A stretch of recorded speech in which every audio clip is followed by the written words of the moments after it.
تضمین غزلی از خواجه حافظ شیرازی با مطلع ای که مهجوری عشاق روا می‌داری، عاشقان را ز در خویش جدا می‌داری. از طالب اردبیلی. وای کز برق نگاهت تو چه ها می‌داری، بر همه جور نهی یا که به ما می‌داری. شیوه‌ات چیست چرا جور و جفا می‌داری، ای که مهجوری عشاق روا می‌داری. عاشقان را ز در خویش جدا می‌داری.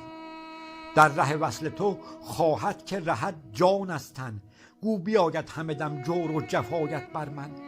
چون ربودی دل من پس به جهان آتش زن، دل ربودی و بحل کردمت ای جان. لیکن به از این دار نگاهش که مرا می‌داری.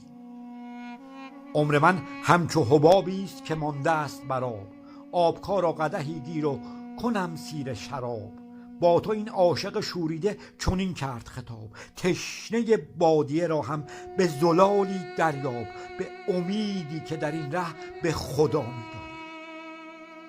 صوفیان خرقه پشمینه به تن می‌پوشند، لیک در زیر همان خرقه ز می بیهوشند. حالیا چون که همه در طلبش میکوشند، ساغر ما که حریفان دگر می نوشند. ما تحمل نکنیم ار تو روا می‌داری.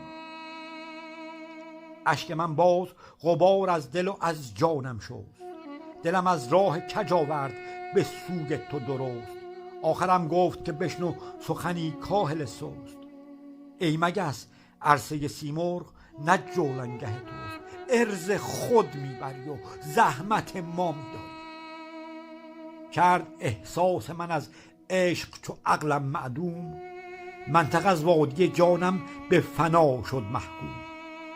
دل خطا کرد و چنینش سخنن شد معلوم، تو به تقصیر خود افتادی از این در محروم. از که مینالی و فریاد کرا میداری.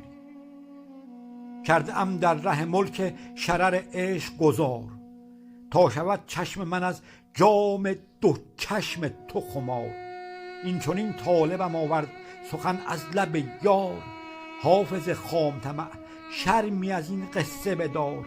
کار ناکرده چه امید عطا می‌داری.